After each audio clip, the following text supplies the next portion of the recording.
Bom, vamos lá continuar com a antropologia religiosa também.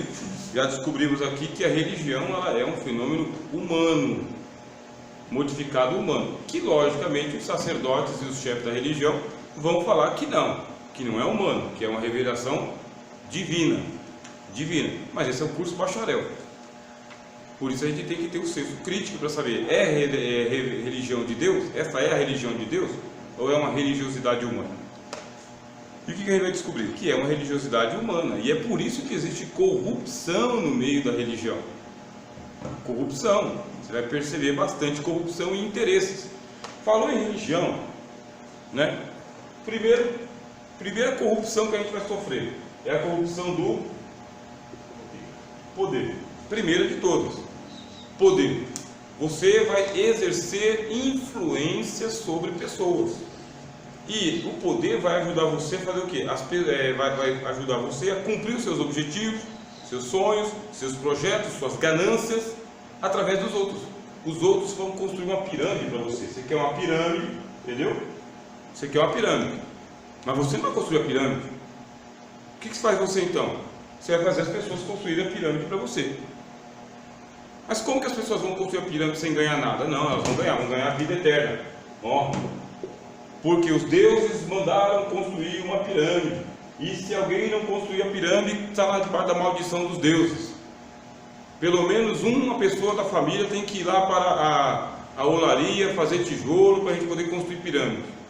Mas a gente não constrói mais pirâmide, a gente constrói templos. Quer dizer, aquele que participa da construção da igreja, aquele que participa da construção do templo, esse daí ele é a pessoa que vai ter a vida eterna, as bênçãos de Deus, a prosperidade. Olha aí, eu estou utilizando o poder para poder influenciar as pessoas a fazerem aquilo que eu não vou fazer. E tem muito poder, por causa que aí eles criaram a questão da hierarquia. É tanto poder, mas tanto poder que a gente tem que dividir. Vamos dividir com todo mundo? Não, vamos dividir com os notáveis, com a casta sacerdotal, com os mestres da religião, com aqueles que se especializaram nesse assunto e que vão dividir o poder com a gente. Tem um poder soberano, absoluto, que é do sumo sacerdote, é o sumo sacerdote. Esse aqui é o sumo, ele mora no topo da pirâmide. Inclusive, a arqueologia descobriu muitos templos, mas muitos templos, tá? Em forma de pirâmide mesmo, zigurates, como aqui na região dos Incas, dos Maias, dos Astecas, que fica na América Central, tá bem? Também no Egito, também na África, vários zigurates, que são construções assim, ó, tá bem? Aonde tem um cômodo gigante no topo, gigante. É um cômodo enorme, que não tem mobília nenhuma mobília, não tinha nada. É porque, de acordo com o mito religioso, os deuses vinham, pousavam, parece um heliporto. Porque vocês pensam que todas as pirâmides têm um topo, assim uma ponta? Muitas pirâmides, por incrível que pareça, não tem essa parte aqui. Tem uma plataforma aqui em cima, um negócio estranho. Tem uma plataforma onde dá para pousar um helicóptero, ou uma nave, ou um avião que pousa na vertical. Muitos templos, eles falam, mas para quê? Cadê o pináculo do templo? Cadê a ponta da pirâmide? Não tem. Aqui tem um quarto, um cômodo gigantesco, parece que pousava uma espécie de planador, alguma coisa aqui. O pessoal desembarcava aqui e ficava nesse cômodo vazio, eram os deuses. Os arqueólogos e o pessoal da ciência da religião perguntam, para que isso aí há tantos anos atrás que não tinha helicóptero? Aí nós vamos para os mitos. Não tinha helicóptero, mas os deuses vinham. Quando você vai para o livro de Deuteronômio, para o livro de Ezequiel, você fica espantado, porque diz que os querubins, eles vinham e eles pousavam em cima dos montes, os querubins. O Monte Sinai mesmo é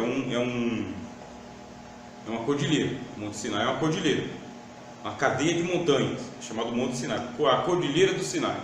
Então o que acontece aqui, ó? Aqui está a Cordilheira do Sinai. O que o pessoal das escavações descobriu, da arqueologia bíblica e da arqueologia religiosa?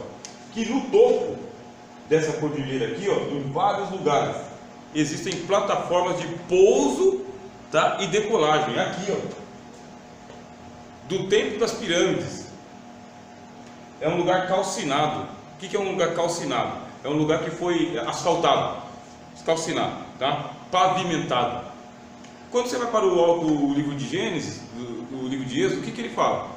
Que Deus desceu com milhares de carros no Monte Sinai, que tinha buzina tocando para tudo quanto é lado, e Deus estava no meio de uma nuvem espessa, né?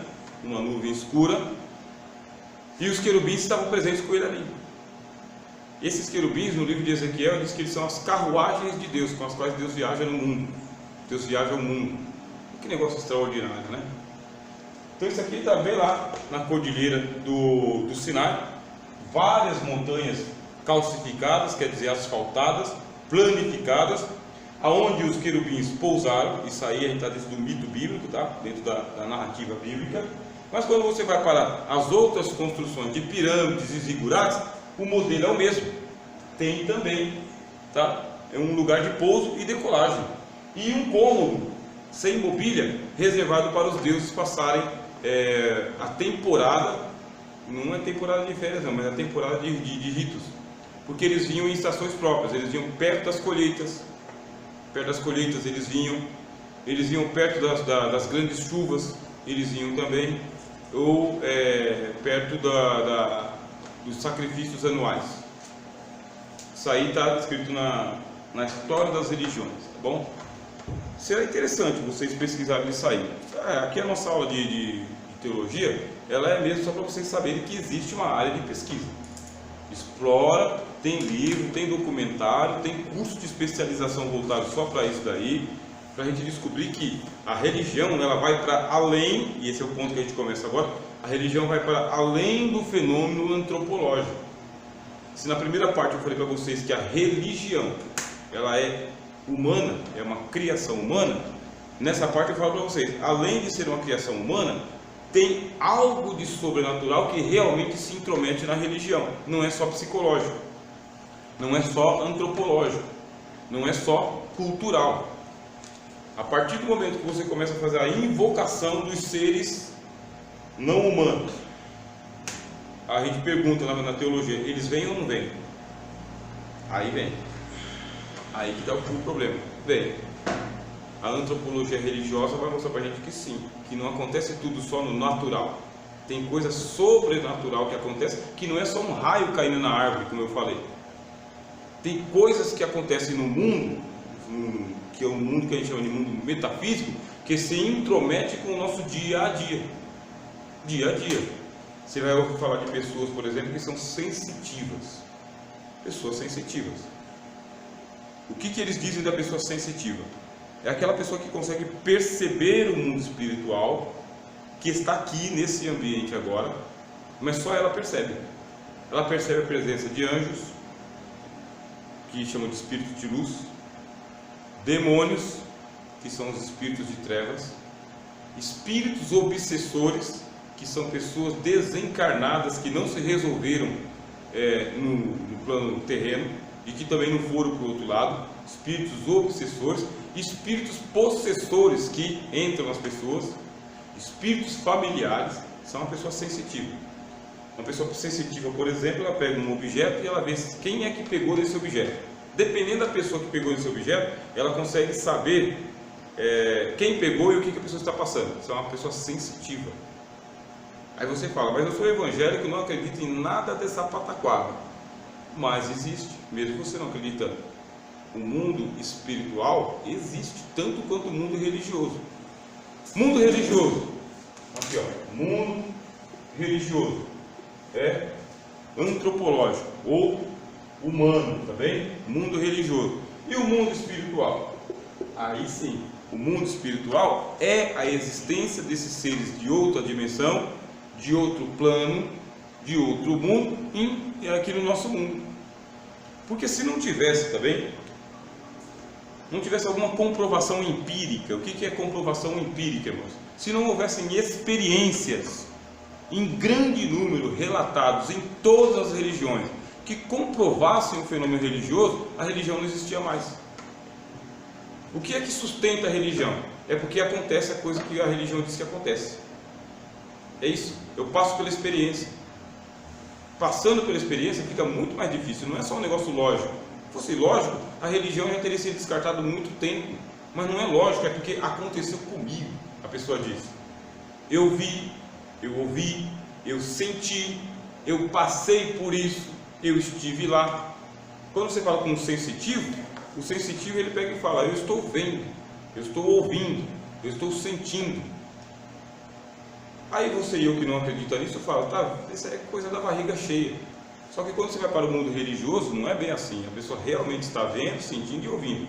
Tanto é que o Champlin, que é esse autor dessa enciclopédia que eu sempre utilizo, ele fala, ele abre uma possibilidade, tá bem? Uma possibilidade para a gente investigar a reencarnação, a doutrina da reencarnação. Ele não fecha e diz o seguinte: não existe reencarnação. O Champlin chega a dizer o seguinte: ó, existe a possibilidade de que a doutrina da reencarnação seja verdade. Não para todos, mas para muitos. Possibilidade, tá? Ó. Ele não fecha, porque afinal de contas ele é um evangélico também. Por que ele argumenta que a doutrina da reencarnação pode ser verdade? Não é que ela é verdade. Você vai para tudo quanto é relato de vidas passadas, que são contadas em tudo quanto é religião do mundo, e predominantemente, assim, 95% das religiões do mundo são religiões reencarnacionistas, acreditam na reencarnação, ensinam. 95%. Quem é que não acredita na reencarnação? O judaísmo mais bíblico, tá bem? Porque tem um judaísmo que acredita, mais bíblico, mais ortodoxo, mais perto de nós, e o cristianismo não acredita. O islamismo, ele diz que pode haver um braço do islamismo, um braço do judaísmo diz que pode haver, um braço do cristianismo, que é o cristianismo místico, diz que pode haver a reencarnação. O Orígenes, que era um cristão, ele falava em reencarnação.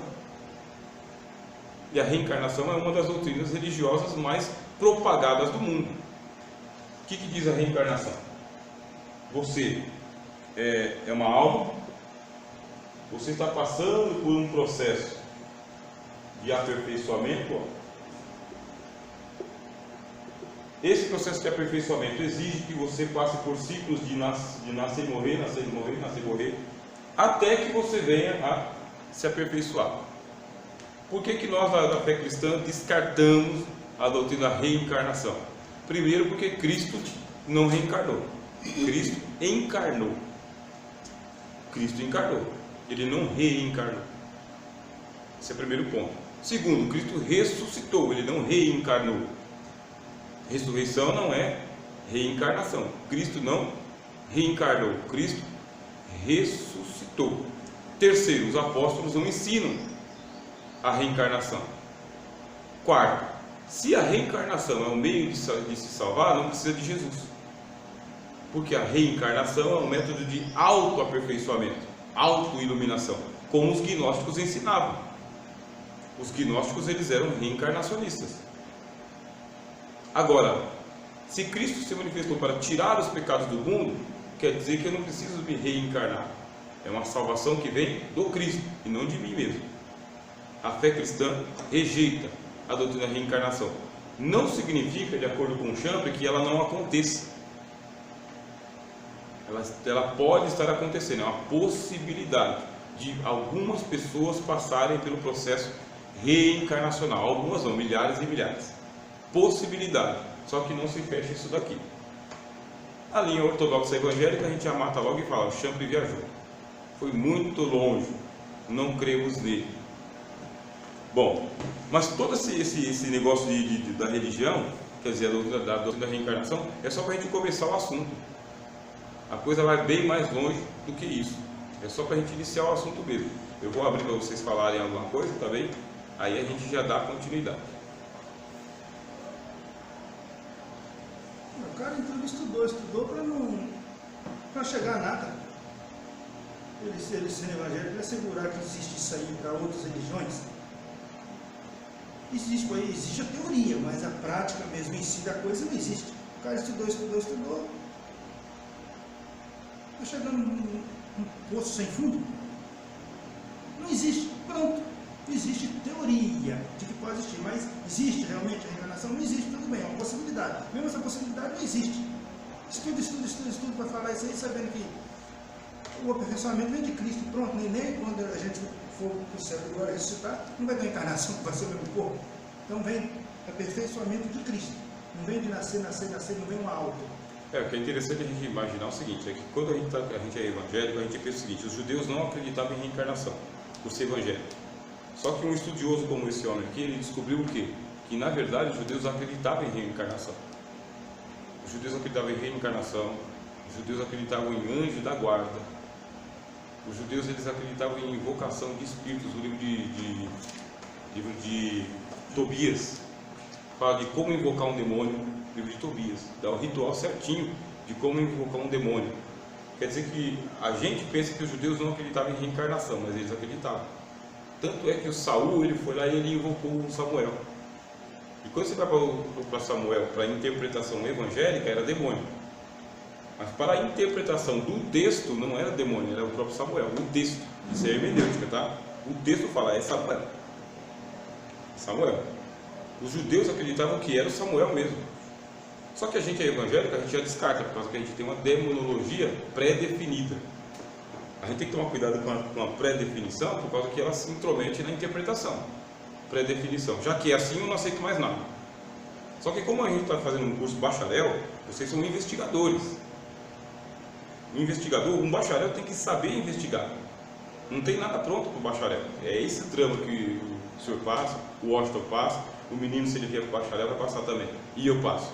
É porque não está pronto, você tem que investigar. Essa investigação não vai ter fim, muitas das vezes, em alguns casos. A gente vai investigar, vai passar de conhecimento. A gente vai ver que só engano deles, resumindo. Mas só engano deles achar. Mas vamos supor, José Paulo, que haja uma possibilidade, o supor, de que a reencarnação seja verdade. E de que nós estamos descartando uma coisa que pode ser. Mas uma coisa que Cristo já falou que não é, que não tem como. Lá Lucas, parábola lá do rico do Lázaro, não pode, que estão aqui, não volta, não vai para lá, nem os que estão lá vem para cá, nenhum outro pode voltar lá. Está definido aquele ali. Não volta, Jesus falou isso. Então, a gente, tudo bem, a gente vai investigar, a gente está estudando, a gente sabe que é uma possibilidade do camarada, está falando da possibilidade dele, depois de estudar tanto. Ele não tinha esse conhecimento? Tinha, que estudou sobre religião. Deixar essa possibilidade ainda, você já estava ali definido, não volta. Quem vem para cá não volta lá. E ainda assim, lá o de Samuel não foi uma reencarnação, foi uma invocação. Isso. Não uma reencarnação, invocou Samuel. Aí veio, né, para nós o demônio, para ele Samuel. Mas aí não foi uma encarnação, foi uma invocação. Encarnação ele teria que ter nascido. Então, ele teria que ter nascido de novo. Não, mas aí quando a gente pega o livro de Samuel, a gente pergunta o seguinte: foi uma encenação diabólica ou aconteceu mesmo?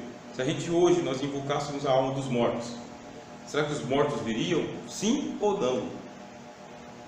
Porque a gente vê sendo espíritos, vem e aqueles demônios passam por aquela pessoa que sabe que não é. Mas aí você vai para o livro do Deuteronômio, por exemplo, Deus proíbe de invocar os mortos. Porque sabe que vai vir demônios, ele não os mortos. Não, mas aí o texto não permite, tá?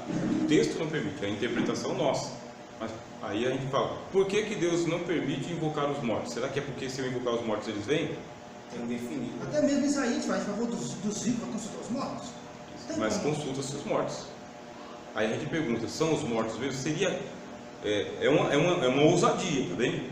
Será que se realmente eu invocasse um morto pelo ritual certo? Por causa que o pessoal que invoca os mortos, ele tem o ritual certo, a palavra certa, a hora certa, né? O caminho certo. Será que se eu invocar o morto mesmo, eu consigo trazer o morto? Ou me comunicar com ele? Será que não tem comunicação com outro mundo? Ou tem? A religião vai dizer, tem. Isso aí tem, comunicação com outro mundo tem. Mas o Eclesiastes ainda fala, nós que somos vivos, sabemos uma coisa, mas o morto não sabe mais nada. E aí, tanto que não louva, não levanta, não adora a Deus e nada. Aí você pergunta, mas como que ele sabe que o morto não sabe de nada? E aí eu vou lá para o texto que o senhor acabou de ressaltar. O corpo físico estava morto, mas o rico e o Lázaro estavam sentindo alguma coisa. Isso. Aí se nós for entrar nesse campo da antropologia religiosa, vai Assim dar como margem. João fala de Apocalipse, lá vi debaixo do altar as almas daqueles que clamavam, até quando? Tudo mais. Vai dar margem. Mas não quer dizer que ele voltou, que é para dar conselho a ninguém. Não. Mas eu quero saber o seguinte, José Mauro, se a gente não está com simplismo. O que é simplismo? Eu não sei explicar, então eu invento uma história para poder simplificar o negócio. Isso é simplismo. É uma explicação muito simplista dizer não volta. Não tem comunicação com os mortos. Porque e se tiver comunicação com os mortos, como todas as religiões diz que tem? Por que Deus proibiu? Deus proibiu por causa que existe uma possibilidade. Está proibido, mas tem comunicação com os mortos. Tem uma proibição e aí me aparece Moisés e Elias no alto da transfiguração com Cristo. É outra coisa, né? Mortos. Mortos fora de Cristo estão na prisão. Mas não pode. Com Deus. Está proibido. E eles vieram. Aí Apareceram Moisés e Elias. eu já fiz uma pergunta referente a isso daí. Esse é o texto que eu estou colocando para vocês, que é o texto que o Espírito vai colocar. Ele vai colocar na sua frente o seguinte: não está proibido? É Moisés e Elias ou não? Se você disser que não é Moisés e Elias, você vai distorcer o texto. Se você disser que é Moisés e Elias, por que Deus proibiu? Se for bater num campo de visão, se comunicou com os mortos. Se comunicou com mortos. Vê bem, ó. O Cristo pode, a gente não pode. Não, veja bem. Seria um escape, uma resposta frajuta, mas. Aí eles vão falar o seguinte: só que estava Pedro, Tiago e João lá. Rogério, Estava vivo. uma coisa, olha. Dá uns 2 minutos e presta atenção. Isso. Veja bem. Toma água, né? Isso, pode. Olha só uma coisa. Para você entender, vou falar uma coisa. Vou falar, por exemplo, vou pegar o Eliseu e deixar o Eliseu aqui. O Eliseu. Está lá. O Eliseu está lá, só os ossos de Eliseu. Ele joga um morto lá, o morto ressuscita. O Eliseu só osso. O João, o Lázaro, cada dos dias de Cristo, Lázaro tem 4 dias de morto. Mas tinha alguma coisa de Lázaro ali. Lázaro não estava de todo deteriorado. Putrificado sim, mas a carne ainda estava lá. Jesus Cristo veio e falou: Lázaro, vem para fora, tirou ele da prisão. Porque tinha carne para voltar. Elias tinha carne, Elias foi trasladado. Moisés, pelo que vê, pelo que se pode entender, não teve também a carne putrificada, consumida pela putrefação. Ou seja, quem tem carne, volta. Mas os que não têm, não volta. O que dá a entender é isso. O Eliseu, por que ele não voltou? O Eliseu foi mais santo. Mas ele não voltou, mas os ossos dele ressuscitou morto. Morto quando os ossos dele ressuscitou. Agora, o Lázaro, ele estava só putrificado, fedendo. Senhor, já cheira mal de 4 dias, não interessa, tira a pedra. Vem para fora, porque ele tinha carne. Quem tem carne vive nesse mundo. Volta nesse mundo. Elias só foi trasladado, não morreu, não putrificou. Moisés também não, o próprio Deus sepultou, ninguém sabe até hoje. Não houve putrefação, a palavra não fala. Fala Davi, viveu os nossos dias, morreu, seu corpo viu putrefação. Fala lá em Atos. Ainda fala, mas desse Cristo ninguém viu putrefação, porque Deus ressuscitou. E o Cristo, Moisés tipifica o Cristo lá. E não permitirá que o teu santo veja a corrupção. Deus se dá na vontade de você, não semelhante a mim. Quem é Moisés para falar isso? Agora o próprio Deus sepulta o próprio Deus. O que Deus tem com Moisés? Quem é que tem esse danado de Moisés? Que o próprio Deus vem para sepultar o homem. Não pode deixar ninguém sepultar ele. Não viu putrefação. Então voltaram Moisés e Elias porque tem carne. Voltou Lázaro porque também tinha carne. Estava fedendo, mas tinha carne. Não estava consumido. Agora, quem morreu não tem mais carne, não volta ao Espírito, vai voltar para quê? O Espírito morto que já está preso no inferno. Se estão com Deus, estão livres. Se estão no inferno, morreu sem Cristo, morreu sem Deus. Não vai voltar porque não tem carne. Conclusão. A minha conclusão é essa. Que não tem reencarnação. Não. Bom, dentro do que Qual nós da estamos carne, falando, da a minha carne? reencarnação não tem. Eu estou falando no caso de voltar. Por que voltou? Você fala, por que o de cá volta de lá não volta? Eu estou falando isso, volta porque tem carne. O de cá tiveram, voltaram. Temos exemplo vivo de que eles voltaram, porque tinham carne. Os outros não voltaram, nem mesmo Eliseu não voltou, porque não tinha mais carne, só tinha osso. Moisés, ele tinha carne lá em 1500 anos. Mas a palavra de Deus não fala que ele viu putrefação nenhuma, como fala de Davi. Davi viu E a Bíblia putrefação. fala que carne e sangue para nada presta. Mas, no entanto, a terra não putreficou a carne dele. Ele não pode entrar no reino de Deus. Carne e sangue não herdarão o reino de Deus. Mas aí é a transformação de Deus como vai arrebatar a igreja. Assim se deu com Elias, se deu com Enoque. Então eles já estão glorificados. Bom, a glorificação não tem espírito, né? Glória, Pai, Eles glorifica-me com a tua glória. eles foram glorificados antes de Cristo morrer e ressuscitar. Não, estão com Deus. A glória vem de Cristo, a glória de Deus. Estão vivendo lá em espírito, não estão lá em carne e osso. Estão transformados. O corpo deles foi transformado. Estão em carne e osso? Estão em carne e osso. Enoque e Elias?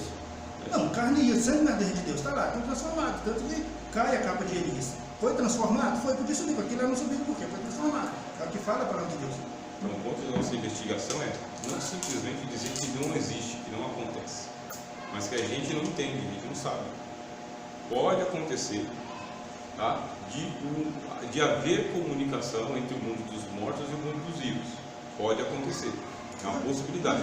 Eu estava conversando com a pessoa espírita, eu estava perguntando o seguinte: olha, presta atenção na coisa, tá? Sobre isso, só me explica uma coisa. Eu tenho filho, ele tem filho, você tem filho. O seu filho foi feito de um tecido morto? Seu filho, por exemplo, lá no seu filho é o Elias, é o Eliseu reencarnado. Seu filho foi feito de um tecido morto para que o espírito de Eliseu entrasse nele para ele viver? Você é vivo, você é ser humano, tem tecido vivo.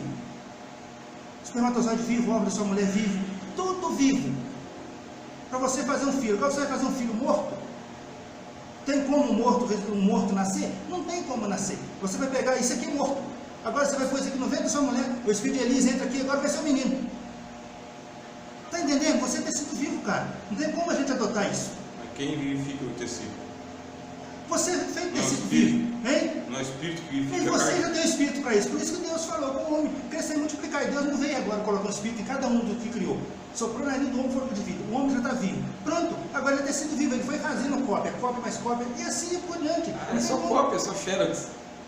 Você não tem então identidade, autonomia? Tem, meu filho, mas só que não. Personalidade, Só que não é consciência. muita pessoa. Ah, então, tem encarnação? Tem. Quem? O espírito de Adão é o espírito de quem? Quem encarnou em Adão? Então começa lá. Foi Deus soprou na linha dele fôlego de vida? Dele era. E agora? Aí de Adão saiu Eva. O espírito de quem que está em Eva? Então, o único temor que eu tenho, irmão, é o seguinte: a gente fazer um curso bacharel, que a gente não sabe fazer investigação, tá? Então, no terceiro ano, é o ano de ter essa pegada mesmo. Não simplesmente de descartar, isso não existe. Porque aí é curso médio. Curso médio a gente descarta. Curso bacharel, você avança. E vamos supor que o fenômeno possa ser verdadeiro, que possa haver comunicação entre vivos e mortos. Possa haver. Que não é tudo charlatanismo. Que o pessoal realmente tem. Tem um aparelho que o pessoal, que um russo desenvolveu. Só por exemplo, o Adão, por exemplo, Adão estava lá, Adão estava morto. Aí Deus soprou na narina dele, pôs o espírito nele. Aí ele viveu. Mas porque Deus fez o homem do pó da terra. Mas agora a gente vai fazer alguém do pó da terra para soprar nele também? Para ele ser encarnado? Ser encarnado do espírito nele? É isso que eu estou falando. É que o que está acontecendo, irmão José Mauro, é assim, é que a gente o irmão ainda está bastante na antropologia bíblica. Dentro da antropologia bíblica é isso aí. Não tem outra explicação, isso é antropologia bíblica. Agora, quando a gente vai para o fenômeno religioso, quer dizer, uma outra área da antropologia, a gente está abrindo um leque para pode ser. E se não for? Então, se não for, além do argumento bíblico, qual é o argumento que eu tenho? Além do argumento bíblico, qual que é a comprovação bíblica? Que nem eu estava falando do russo aqui, se eu achar o link lá, depois eu mando para vocês. Ele desenvolveu uma máquina que é uma máquina de raio-x, mas aprimorada. E com a máquina de raio-x, o que ele descobriu? Que o corpo humano, ele tem cores diferentes, é uma aura em volta do corpo. Um espírito que tem no corpo. Só que o problema do aparelho é que ele era preto e branco. Máquina de raio-x, como que vai captar cores nessa máquina? É muito utilizado pelo espiritismo e que foi descoberto através de vários instrumentos que estão sendo desenvolvidos. Agora é tecnologia, vários estão sendo desenvolvidos. Está sendo descoberto a presença também de seres perto de seres humanos que saem nas fotos. Aí é mandado para os laboratórios especialistas para saber se não é montagem, né? Aí não é montagem, está na cena. O espírito está na cena. Tem o espírito da pessoa, tem a pessoa e tem o espírito, sabe? Meio embaçado, mais ou menos, que nem cara de extraterrestre, né? Mas sempre está ali. Aí você pode falar o seguinte: mas eu acho que a reportagem é falsa, igual a dos extraterrestres. Só que a gente não pode simplesmente achar, é uma formação de bacharel. Eu não vou descartar, vou deixar na gaveta, porque na possibilidade, né, isso aqui a gente vai descobrir. Aí eu investigo esse negócio da morte, por exemplo, bastante. O tempo todo eu investigo, né? Para onde vão os mortos? O que é o inferno? Qual é o estado deles lá? O inferno é igual para todo mundo ou o inferno ele é diferente? Existem graus de condenação ou não? Como que está o mundo dos mortos? Estou sempre investigando, orando sobre isso aí, porque não tenho o menor interesse de ter contato com os mortos. Só que eu fico muito intrigado quando eu vejo uma igreja como a igreja ortodoxa oriental que faz intercessão pelos mortos. Não é uma igreja menina, entendeu? De meninos. É uma igreja de gente com espiritualidade elevada. Eles fazem intercessão pelos mortos. E no livro apócrifo do Eclesiástico, não é um livro de Eclesiastes, tá? Eclesiástico, Jeremias aparece intercedendo pela cidade. Jeremias. E é a mesma referência que Deus fala lá no livro de Ezequiel. Ainda que Ezequiel Jeremias, Daniel e Ezequiel. Isso, estivessem aqui, Moisés e Samuel. nesta cidade, e intercedessem por ela. Aí você fala, estivessem nessa cidade e intercedessem por ela, mas é nesse contexto. É uma intercessão deles lá no mundo espiritual, intercedendo por quem está aqui. Será que os mortos intercedem pelos vivos? A gente descarta, porque a gente é protestante. O fato de a gente descartar não significa que não tem um braço, que não tem alguma coisa a ver. Porque se tiver alguma coisa a ver, a gente está perdendo muita coisa. Fala. O senhor falou algo que fez eu lembrar, é que eu vou pedir a foto para a irmã. Aconteceu isso aqui na igreja. A irmã estava na casa dela, a irmã chegou aqui na igreja apavorada. Ela está tirando foto em casa com a menina dela. Chegou uma hora que ela tirou a foto assim, passou aqui. Ela está tirando a selfie, sabe? Deitada na cama. Aí na hora ela não percebeu. Mas quando ela mexeu no celular, tinha um homem atrás dela, bem no meio da foto. Não sei porque tá esse vão que tá aqui no meio. Apareceu no meio, com a cara tipo, sabe quando tá apodrecendo? Tipo rasgada, apareceu. Quando a irmã mostrou pra nós ali, nós se arrepiou todo, mano. E a irmã não tem, sabe? Eu conheço o cara da irmã. A irmã não é aquela, sabe? Que veio aí. Bom, quando ela mostrou, eu falei, meu, isso é coisas de um cão mesmo. Foi, sabe? Apareceu na foto.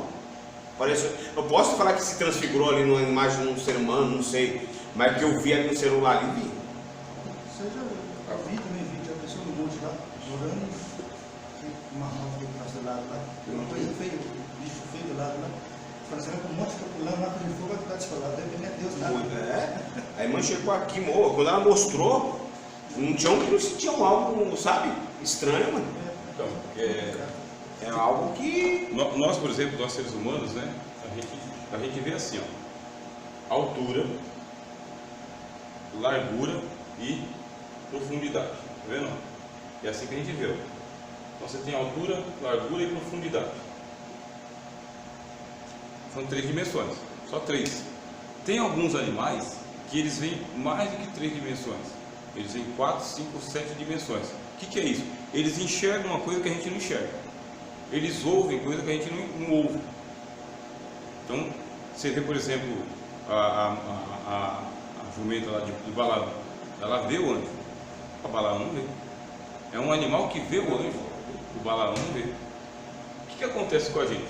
A gente está aqui, seres humanos, um mundo humano. Só que tem a presença de anjos, tem a presença de demônios, e a gente pergunta se tem a presença de mortos aqui. Se os mortos estão no nosso mundo. Por quê? Eu fico espantado em saber que existem mortos que vão para o Hades. Só que tem mortos que eles não vão para o Hades, eles vão para os mares.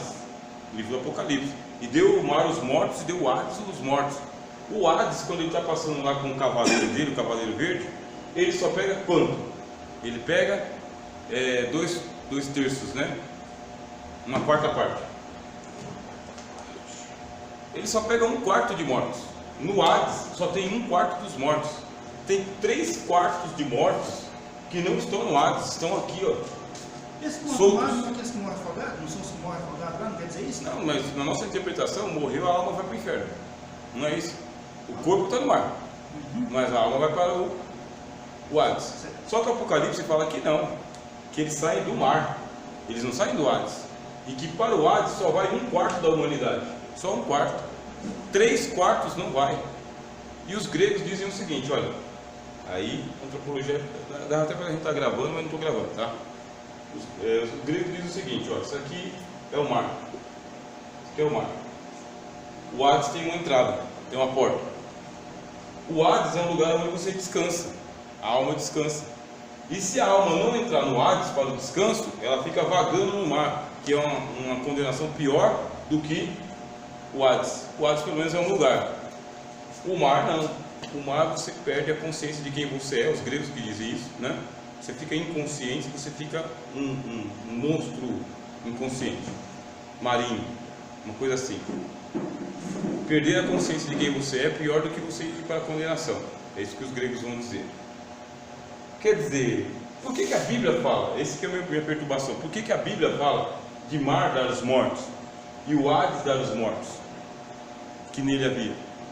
E que no Hades só cabe 1/4 e que tem 3/4 de pessoas que não estão no Hades. Aí entra a teoria que eu estou falando para vocês, dos mortos estarem interferindo aqui. Dando um julgamento de Deus para a vida dessas pessoas, vamos dizer, um julgamento diferenciado? Vai todo mundo para o trono branco. Sim, no caso, antes de chegar no trono branco ainda, estou falando agora aqui, do mar ali, esse corpo que foi pegado ali, morreu, foi para o mar. Eu já tive amigo meu que estava em Santos, ele morreu na praia e até hoje o corpo ninguém conseguiu encontrar. Morreu afogado e sumiu. E até hoje ninguém. Isso já tem mais de 15 anos. Será que, não sei, poderia ser um julgamento de Deus ali, antes do trono? Mas não é só isso, né, Washington? A questão é a seguinte: tem um monte de gente que não morre no mar. Só que a gente quer saber se todo mundo que morre vai para o Hades, vai para o inferno. Se todo mundo que morre no mar ou na terra vai para o Hades. Aí o texto diz que não, que é só 1/4 que vai para o Hades. Tem 3/4 que fica vagando. O próprio Hebreus 9, 27 fala: após a morte segue-se o juízo, mas não está falando para onde está indo. Não fala para onde. Eu tenho essa concepção daquele texto ali. Não está dizendo que está indo para o Hades, ou para o seio de Abraão. O que dizem os espíritas? Aí vem os espíritas, tá? Porque isso aqui é antropologia religiosa. Não é a nossa religião. A nossa está tranquila, é antropologia bíblica. Mas os espíritas falam que a pessoa foi lá e ela foi assassinada dentro de casa. Ela foi assassinada dentro de casa. Na hora que a pessoa é assassinada, ela está se desprendendo do mundo material e indo para o mundo espiritual. Só que ela não sabe que ela morreu. Ela não tem consciência de que ela está morta. Ela pensa que ela está viva. E onde que ela fica vivendo? Dentro da casa dela. Ela continua vivendo dentro da casa dela. Até ela vai direto para o inferno. Ela não desce. Porque não sabe que está morto. Isso é por causa que o Cavaleiro da Está Morte... aprisionado, no caso do... É quando você abre o Apocalipse, que é um livro de revelação. O livro de revelação diz o seguinte: eu vi que se abriu, acho que o 4º selo, se não me engano, o 4º ou o 3º selo. E o seu cavaleiro se chamava Morte. E o Hades era um escudeiro. Ele vai matando e o Hades vai recolhendo as almas. Ele vai matando e o Hades vai recolhendo as almas. Essa aqui é a imagem. O Hades o seguia, recolhendo as almas. Só que aqui, essa pessoa morreu dentro de casa e o Hades não passou. O Hades não recolheu. O espírito dela está dentro de casa. Morreu afogada, enforcada, com um tiro, num acidente. E as pessoas que estão dentro de casa têm a sensação de que ela está lá. Isso quer dizer que morreu fora do tempo, é isso? Não morreu no tempo dela? Pode ser. Por isso que essa fruta ficou presa, que morreu no tempo, por isso que não subiu Não aí. morreu antes do tempo, É se isso. suicidou. Tá nesse É nesse sentido. O que nos deixa espantado é o seguinte: é que a pessoa que mora aqui vê ela dentro de casa, ou vê os objetos se movendo. Ela vê os objetos, pega a roupa dessa pessoa e sente a presença da pessoa na roupa. Aí não vai chamar a gente. Porque se chamar a gente vai lá repreender em nome de Jesus, né? Vai expulsar o Satanás. Só que já aconteceu várias vezes a gente ir expulsar e não é demônio. Então, se não for demônio, não adianta expulsar, porque não é demônio, é a alma do morto. E o morto tem que ser encaminhado para o mundo dos mortos. Já aconteceu isso? Já aconteceu. Você falou uma Tem hora vários que relatos. eu conto uma experiência que aconteceu comigo. Tem uns 4 meses atrás. Eu estava na minha casa, eu estava de folga. Isso foi umas 9 horas da manhã. Eu estava acordado. E eu estou conversando com o senhor. Eu tinha tomado meu café da manhã, isso era umas 9 horas da manhã. Meu pai já, eu não acredito, sabe? Não é que eu não acredito. E até como você está funcionando, eu acabei até esquecendo. O senhor não chegou aí na minha casa, tem a minha sala, aí tem uma porta, uma porta aberta. Você entra pra cozinha. Eu vi meu pai passando na sala, mano. Eu tava acordado. No automático eu gritei: sangue de Jesus tem poder. Eu quase que a mãe foi na canela dentro de casa. Eu ouvi meu pai, a imagem do meu pai mesmo. Igual se eu acredito, não, automático eu pensei, eu falei: o demônio ali vindo. Mas saiu sabe já que é a escada ali? Saiu tipo andando. Então, só que... Aí eu comecei a orar na minha casa. Eu falei pra você, eu orei, eu chamei minha esposa, expliquei pra ela. Até chorei, eu tava acordado. Se eu estivesse sonhando, eu falei: tá tendo um pesadelo com coisa ruim. Até falei pra ela, usei o texto lá de Lucas e tal. Falei: mas meu pai, ele morreu sem Cristo. E a Bíblia vai dizer que segue-se o juízo para ele. Isso. Só que o que a gente está abrindo nosso leque aqui é o seguinte, que ele pode não ter ido para o Hades. A alma dele pode não ter ido para o juízo. O juízo do Hades. Está vagando.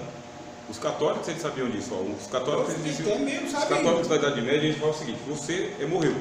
Primeiro, você tem que receber um batismo. Se você não receber o batismo, sua alma vai para o limbo. As crianças que morriam em estado de inocência, mas não tinham sido batizadas, elas iam para o limbo.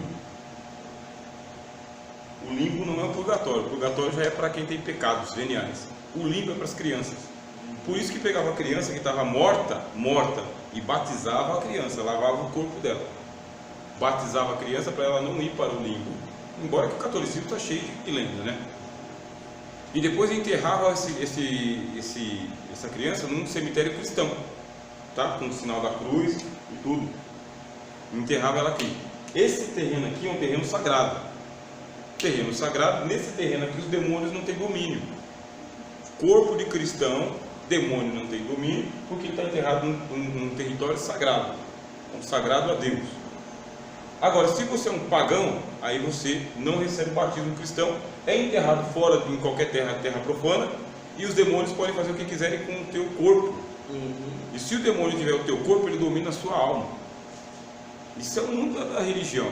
É um negócio espantoso, é bruxaria, é feitiçaria, é ocultismo, é tudo isso.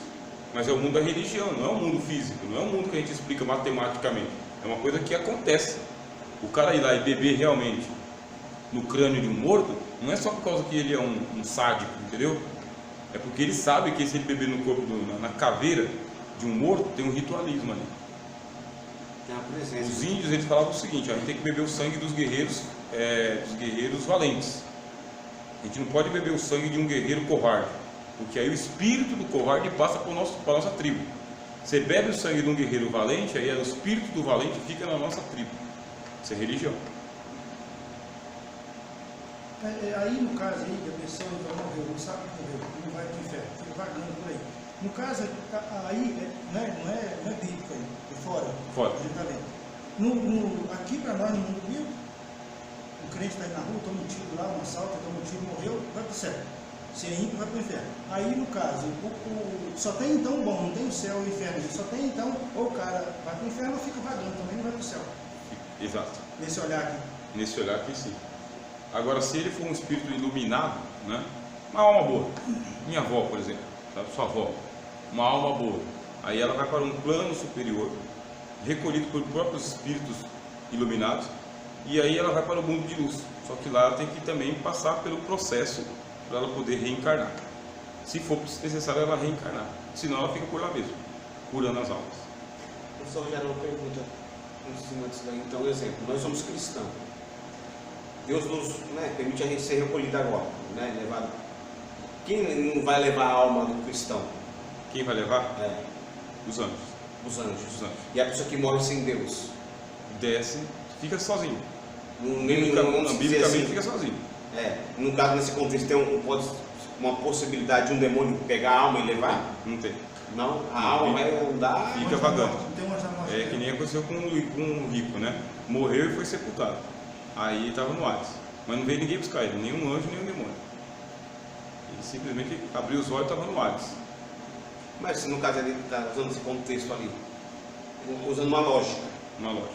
Se os anjos de Deus vêm buscar a alma do justo, por qual motivo também os demônios viriam buscar uma alma de um ímpio? É porque os demônios eles também são espíritos que vagam, né? Não tem casa. Sim, então. Tá, não tem casa. Eles não estão no Hades. Então, no momento ele dá uma morte, ele tem um assalto ali, tá assaltando uma pessoa ali, ou uma pessoa que não é hipoteticamente ali, os dois são ímpios, o ladrão tá lá, tirou a vida de outro camarada lá. O diabo está presente ali, o diabo é um demônio ali. Naquele momento ele não teria uma possibilidade de levar? Não tem, por causa que o Hades, ele tem dono. Ou poderiam quem pegar é dono aquela do Hades? O dono do Hades é Cristo. Sim. Quem te ordena o Hades ir buscar a alma? Cristo. Cristo mandando, vai lá buscar aquela alma. Então, se Cristo não mandar o Hades, a alma fica vagando. Fica vagando. Na floresta, na esquina, zanzando. Se a gente sabe que existem as potestades do ar, que são os espíritos errantes, não tem dificuldade nenhuma das almas estarem errantes por aí também. Nenhuma. Almas Pode errantes. aprisionar aquela alma, no caso. Oi? Trabalhando em cima de um contexto desse, pode ele ser o senhor daquela alma ali, não Pode. Aí eu acredito que pode. Acredito que pode.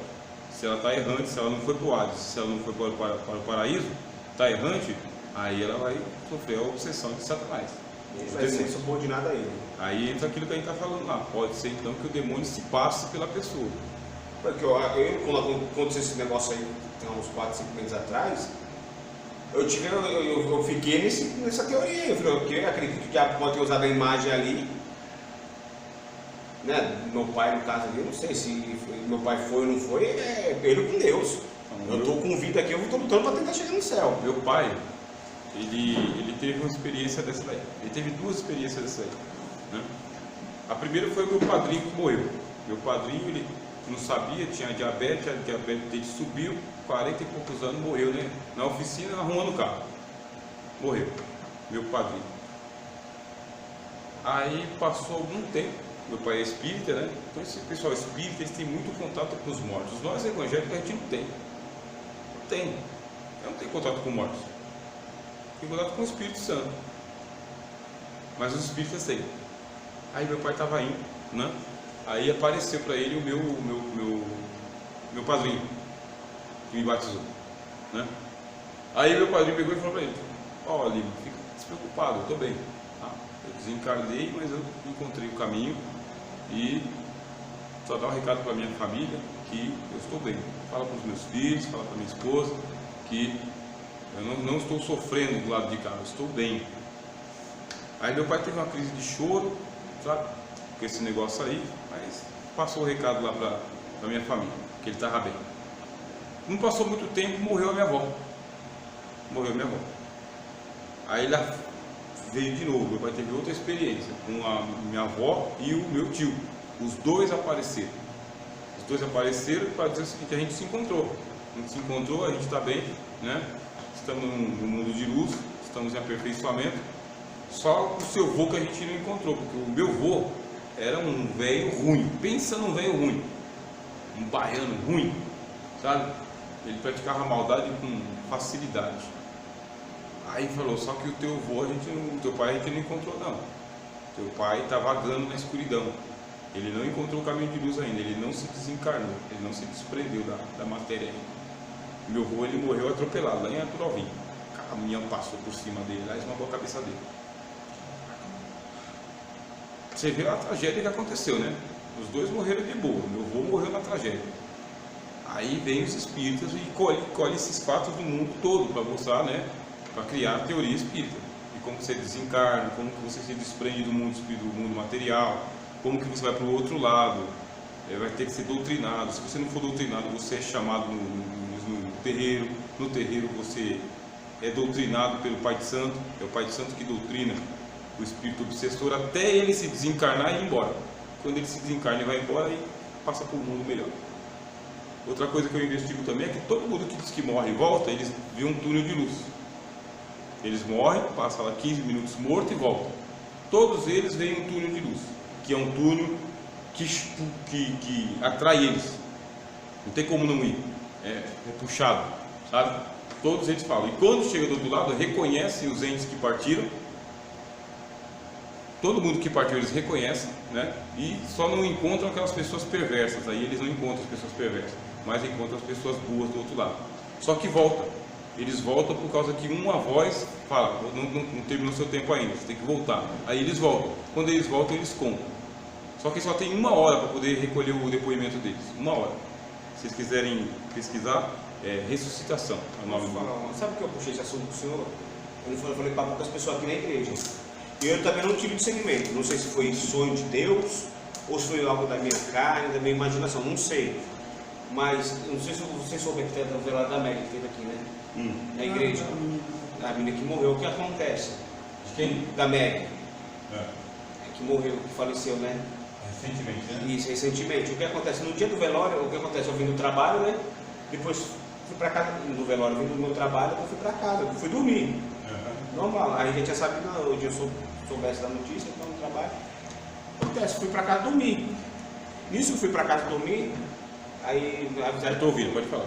O velório ia chegar no período da madrugada, ia iniciar, acho que era umas 3 horas da manhã. Aí o que acontece? Eu tive esse sonho, professor Rogério, que estavam velando o corpo dela aqui, da mesma maneira que eu vi. Tinha os negócios do sonho, eu nem tinha nem chegado aqui ainda. Mas eu vi as coisas penduradas aí na coxina, o caixão dela aqui, as pessoas em volta chorando. Aqui a igreja cheia de pessoas, aí fora no quintal da igreja, e outras pessoas na rua. Aí nisso, o pastor Rogério, eu estou subindo a rua daqui da igreja no sonho. Nisso eu estava tendo o velório dela aqui na igreja. Eu estou subindo a rua daqui da igreja, eu entrei aqui, não tem a porta da cantina aqui? Não tem a porta da cantina, eu vi a Meg aqui no sonho. Quando ela estava de braço cruzado assim, o braço cruzado na porta ali, ela falou: a paz do Senhor, presbítero Washington. Eu falei: a paz, irmão Meg. Ela falou: por que aconteceu isso comigo, o irmão Washington? Num sonho. Aí no sonho eu falei: Meg, você lembra que você louvava, que quando chegar aí no céu eu te adorarei? Lembra do louvor que você louvava? E ela no sonho, ela chorava. Aí eu falei: muitas das coisas que Deus faz a gente não vai compreender. Eu acordei assustado, acordei depois disso daí. Aí, acabei de falar que ela acordei no sonho. Por isso que eu puxei esse assunto aqui para o senhor. Porque até hoje eu fico. Até hoje eu medito nisso e tento tentar encontrar uma resposta. Entro muitas vezes na internet, vejo vídeos, tento procurar algum, sei lá. Porque a pessoa, se nós olhar realmente carnalmente, a pessoa estava morta aqui. Isso. Estava morta. Mas no sonho ela explicava para o pastor Rogério o que estava acontecendo.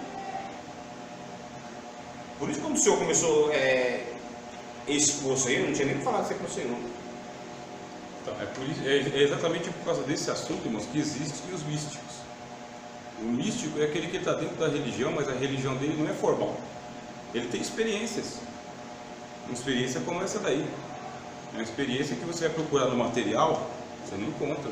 Eu não encontrei, até agora eu não encontrei Você não resposta. encontra no material, você não encontra, você não pode falar para todo mundo. Só que aconteceu comigo. Você nem encontrei com o pastor, nem com o pastor mesmo. Eu não contei, porque mexeu com a... Mexe bastante com ele, né? Então eu guardei pra mim, eu comentei só pro Bruno Negão, o Bruno fazer o curso com a gente, a minha esposa. Quando eu contei isso, a pessoa, ela falou: meu, cara, eu falei pra ela: vou guardar pra mim esse negócio aí. A gente pode aderir isso aqui. Hã? A gente pode aderir isso aí aqui. Ok. Isso, um assunto mais vago, isso. O que, muito instrumento? Bom, eu vou dizer que é um sonho, né? Sonho. Eu tive um sonho. Sem revelação, nem nada. É o que eu vou dizer, mas se eu fosse um místico, né? Eu diria que ela está se comunicando com o Washington. Mas se ela está se comunicando com o Washington, ela não foi salva. Entendeu? Por isso que você não pode tocar no assunto com o Will. Entendeu? Ele vai dizer: foi o demônio. O Wilton ainda está chocado com essa situação. Sim.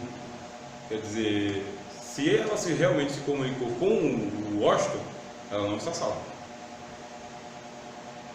Tive, diante de Deus, não me deixou mentir aqui, eu tive essa concepção aí. Falei: se ela, baseado na Bíblia, se comunicou comigo, eu falei para minha esposa, eu falei: pela guarda segredo entre nós aqui. Agora, se foi só um sonho também. Eu fiquei só com porque sonho. você ficou impressionado, você não entendeu por que aconteceu isso com ela. Então, psicologicamente, você projetou ela perguntando para você, mas não é ela perguntando para você, é você perguntando para você por que aconteceu isso com ela. Sim. Aí o Freud vai explicar, a psicanálise é isso.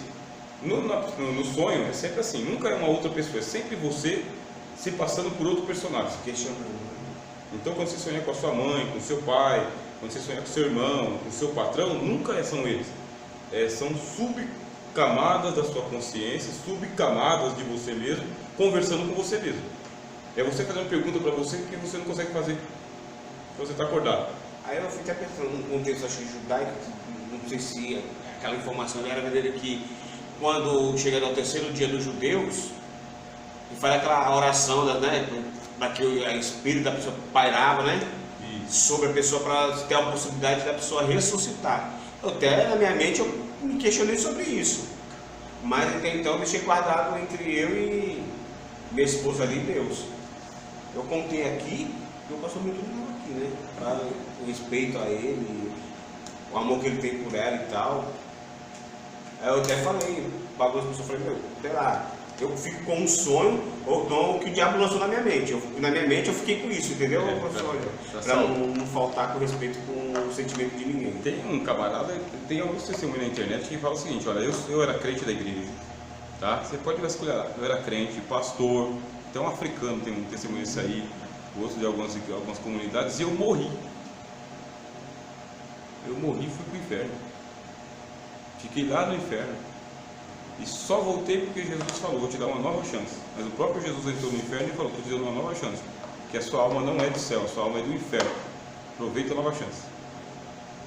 Nesse contexto é o seguinte, né? É muito melindroso para a gente. Muita gente vai para o inferno. Mas o Senhor Jesus falou, você se converte em um prosélito e o prosélito fica 2 vezes mais condenado do que quando ele não era crente. 2 vezes. Tá, mas essa fala aí, sua alma não é do céu e do inferno.